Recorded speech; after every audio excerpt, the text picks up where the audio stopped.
Hello and welcome to this presentation about the Caring for the Carer Fund. My name is Andrena Faulkner and I'm Evidence and Influencing Coordinator with the Dementia Programme at the Life Changes Trust. So today I want to talk to you about the Caring for the Carer Fund, which was an individual grants programme that the Trust developed during the pandemic to support unpaid carers of people living with dementia.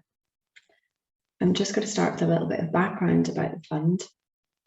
So there were a number of factors that led the Trust to decide on a programme of individual grants as the best way to support unpaid carers during the pandemic. From the very start of the pandemic, the Trust had spoken with unpaid carers that we work with, organisations that we fund and partners that we work with. And we had received a lot of feedback and information about the challenges that unpaid carers were facing. We also knew from information from Care Scotland in June 2020 that there had been an increase in the number of people taking on a caring role during the pandemic, meaning that there were over 1 million unpaid carers in Scotland. And many of these carers were suddenly thrown into a caring role at a time when it was difficult to get support and information due to lockdown and restrictions. This information was supplemented by research carried out by other organisations, such as Alzheimer's Scotland and the Alzheimer's Society, and Carers UK, who in October 2020 carried out a survey which found that 87% of all unpaid carers in Scotland were providing, on average, 10 hours more care than before. And some of the reasons for this included the closure of local services, the increasing needs of the person they were caring for, and concerns about contact with paid health and social care staff. The Trust wanted to develop a funding programme in recognition of the immense pressures that carers were facing. And in thinking about how to best support carers, the Trust considered learning from previous individual award programmes that we had run and the impact that these had had on our beneficiaries. So, for example, our individual awards programme for people living with dementia and unpaid carers, and the Keep Well Fund, which was for young people with care experience. These previous awards programmes have clearly demonstrated to us that small grants issued through a simple and trusting application process with flexibility to decide on spend allows people to have control and to make decisions that maximise the outcomes for themselves. And so the Caring for the Care Fund was launched in December 2020, with applications closing in February 2021. The fund aimed to support the well-being of unpaid carers, and there were three main outcomes that we hoped to improve by providing this funding. Firstly, we wanted to support carers to cope with social distancing and isolation. Secondly, we wanted to help carers to improve or maintain their mental health. And thirdly, we wanted to support carers to improve or maintain their physical well-being and health. And the funding approach that we took was very similar to previous individual award programmes and was informed by our conversations with unpaid carers and those organisations who were providing support to them during lockdown. So our eligibility criteria were very broad. Anyone who lived in Scotland and provided unpaid care for someone living with dementia for more than 4 hours a week could apply for up to £1,000 funding to support any of the outcomes of the fund. The fund was easy to apply for, and there were online, telephone and postal options for applying. Decisions were made by a panel of current and former carers supported by the Trust funding management staff. And these carers brought a deep understanding of what it's like to care for someone living with dementia and provided really useful feedback on the process, which has improved our learning. During the pandemic, carers' needs could change very quickly, so flexibility in the use of the grant was really important in ensuring that carers were able to meet their specific needs through the fund.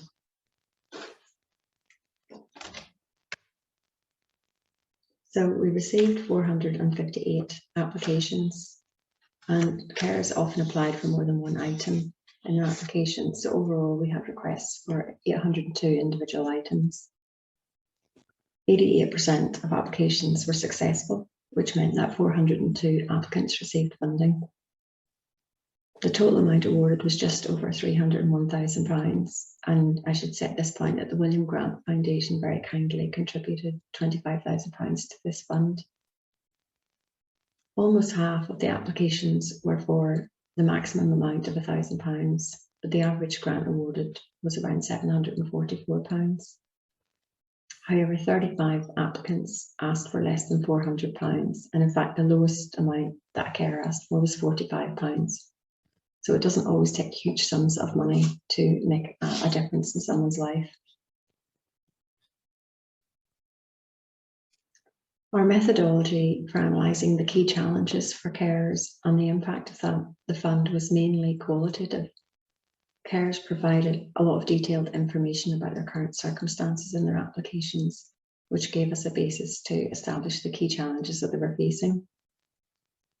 We also received 82 feedback letters or emails from carers who had successfully applied for funding, and 16 of these carers very kindly agreed to be interviewed in more depth, and this enabled us to determine some of the impacts of the funding on the 3 outcomes mentioned earlier. We also interviewed the 6 carers involved in the decision-making panel to ask about their experience of being involved and for suggestions on how future funding programmes could be improved. And in terms of quantitative analysis, we analysed demographic information on age, ethnicity and disability, as well as geography. And we looked at the type of items that were requested by carers, and I'll go into that in a bit more detail in a later slide.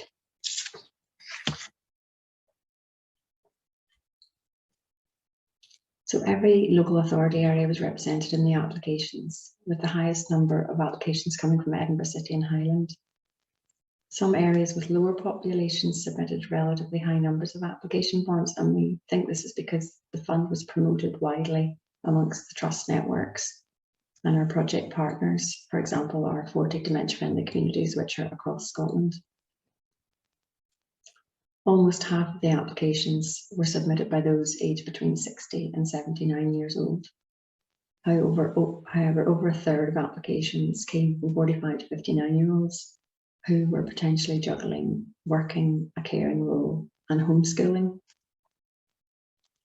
30% of applicants reported that they had one or more disabilities, and almost a third recorded this as anxiety, depression, and other mental health conditions.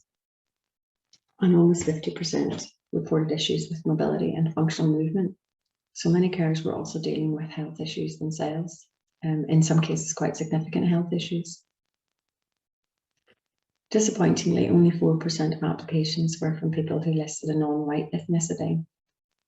This might be due to a lack of awareness of the fund, but we're not entirely sure, so it would be useful to get a better understanding of the reasons for this. Carers were tackling enormous challenges during the pandemic, many of which weren't new, but were intensified because of restrictions and lockdown. They provided us with lots of detail about the circumstances that were impacting negatively on their physical and mental health and causing them to feel isolated. An increase in caring hours meant that many carers were simply too exhausted to do anything over and above caring. They were unable to find the time, opportunity, or energy to exercise due to increased caring responsibilities and lack of respite. Carers revealed that they were experiencing anxiety and stress with none of the usual outlets to mitigate these feelings. Carers reported that lack of access to formal and support services had removed vital links to information, respite, and support, including peer support. They described having care packages withdrawn and having to deal with what were often complicated health issues on their own, alongside difficulty accessing health and social care services and associated delays in assessments. Removal of the usual activities for people with dementia meant that carers experienced deterioration in the cognitive and physical abilities of the person they were caring for, and that created greater dependence on the carer. Carers were struggling to cope without the emotional support and respite that visits from family and friends often provided. Many felt isolated, lack of sleep and no variety in their day-to-day life, significantly affected their mental health. And there was an additional economic impact for working carers who had perhaps lost their jobs or had been put on furlough, reducing both their economic income and their social contacts. So I've just got a quote here from one of the carers who described her feelings about the pandemic and the pressures that she was under. Since COVID, I cannot leave my partner for any period of time, as it is too much of a risk. He can be up 4 or 5 times a night, so my sleep can be as little as 3 to 4 hours some nights, which impacts my emotional and physical health. The lack of sleep can have a profound effect on my ability to cope with things, and I could be regularly in tears at the frustration and guilt I feel. And these feelings of guilt carried over into the application process itself for some carers, and were very common. Carers often shared how guilty they felt about applying for funding and for thinking about themselves. Talking to me about how she first felt when she came across the funding, this carer said, "It made me stop to think, what about me? I actually couldn't think what could make a difference, what would benefit me." It makes you stop and think about yourself, which we don't allow ourselves to do as carers. In the end, she applied for special paints so that she could continue painting these beautiful stones that you can see in the picture. She told me that when she's painting, she's so focused on it that she can close out everything else, and she finds it a great respite. 2/3 of carers who provided feedback would not have bought the item without the funding, and they talked about the need for keeping money for emergencies, not being able to justify the cost of buying certain things, and often felt that spending money on themselves was too self-indulgent. It became clear from feedback letters and interviews that a small amount of funding can bring an enormous sense of value and recognition to carers. One of the most significant outcomes of the fund was that carers felt acknowledged and recognised for the difficult and demanding role that they do. Carers finally felt that someone was listening to them, that they were no longer overlooked or unappreciated, and that they hadn't been forgotten. There was a huge diversity in the items requested by carers. They asked for everything from technology to a cashmere cardigan, but I'm going to focus on the 6 most commonly requested items. Items relating to technology, over half of which were for an iPad, tablet or computer, demonstrated the range of tasks that carers use technology for.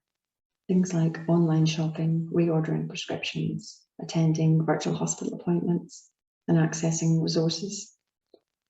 Technology also helped carers to keep connected and to benefit from peer support through online carers groups and activities, and to keep in touch with family and friends. Outdoor spaces became very important as a place to meet others safely during the pandemic, and there were a lot of requests for garden improvements, things like furniture or garden features, benches, raised beds, and shelters and heaters to improve the comfort and increase use of the garden. These demonstrated the multiple benefits of outdoor spaces as somewhere to meet family and friends, to relax and take a mental health break, or to improve physical activity through gardening. The majority of requests for support with short breaks were to pay for travel and accommodation, or to cover the cost of respite care. Carers looked forward to a chance to catch up on sleep, visit family, and take a break from caring. And although many of them could only plan their trip because of restrictions on travelling, just the thought of having something to look forward to in such a difficult year appeared to provide a boost. Carers were aware of the multiple benefits of physical exercise on their well-being, including on their stress levels and mental health, and there were lots of applications relating to exercise equipment, such as treadmills, bikes, and rowing machines. Requests for home items included things like bedding, microwaves, and kitchen items, things that would make everyday life a little bit easier, like washing machines and tumble dryers. Sadly, items that carers should not have to be applying to a charitable fund to buy. And the most commonly requested items relating to creative activities and hobbies were arts and craft materials. The other requests included cameras, musical instruments, and sewing machines. Carers felt that these items would ease the emotional pressure and rekindle activities and hobbies that they used to enjoy, giving them a sense of purpose. The next few slides give an example of the impact of the funding on each of the three outcomes of the fund. Where carers had been unable to spend the funding due to restrictions caused by the pandemic, impact was associated with benefits that carers expected to experience once they'd made a purchase. So this particular carer had applied for an electric bike. She told me that before she became a carer, she didn't realise how full on it was going to be, and she had struggled with the emotional toll that I had taken on her. About her bike, she said, "It means I can go out with my friend for a cycle for just half an hour, and it will be an absolute godsend. It will be lovely just to have half an hour where I can have a bit of time to myself and get some fresh air, just to get out of the house and blow the cobwebs away. It will be a huge boost to me. In order to care well for Mum, I realise that I have to make time for myself too, something that has taken a long while for me to understand." And this carer had applied for a Yamaha digital piano and online lessons. Her mother had been a very talented piano player, and she told us it's already making a difference to our lives, as it has given both Mum and I renewed enthusiasm to rekindle our love of music and singing. It's nice to do something that you can get engrossed in and forget all your cares and troubles. It gives you a purpose. When you're caring, your time is very tied up and there's not much time to yourself. It gives you joy and makes you feel good inside. And in this case, although the items for the carer, it provided something enjoyable that she and her mother could do together, which would bring benefits to both of them and bring back a lot of memories for her mum. The third example is from a carer who applied for funding to purchase an echo show for her mother. The carer had been trying to monitor changes in her mother's health remotely, and knowing that her mother was lonely was adding to her stress levels. Her mother wasn't able to read any longer because of an eye condition, so she couldn't knit or operate radio, and using phone was becoming quite frustrating for her. So this device is voice and touch activated, and you can make phone calls, you can use it to switch on your TV, and it can be linked to put on your heating and lighting as well. So the carer told us the Echo Show has helped address my mum's isolation and loneliness. Being able to see as well as speak to my mum has been a godsend for myself and the rest of my family. Her eyes literally light up at being able to see us during phone calls. So much more meaning to our interactions. It's like being in the same room, truly revolutionary. Now that we have it in place, we can help Mum with any difficulties much more easily, now that she can see and hear us. So what were our key findings about our funding approach? The broad eligibility criteria ensured that the fund was as accessible as possible to a wide range of carers, and it enabled carers who were experiencing financial hardship to use the funding to purchase essential items. We know that carers don't have a lot of free time, so a straightforward application form and guidance was really important. As I mentioned earlier, carers had a range of options for submitting applications, and they appreciated the opportunity to describe in their own words their situation and what would improve their circumstances.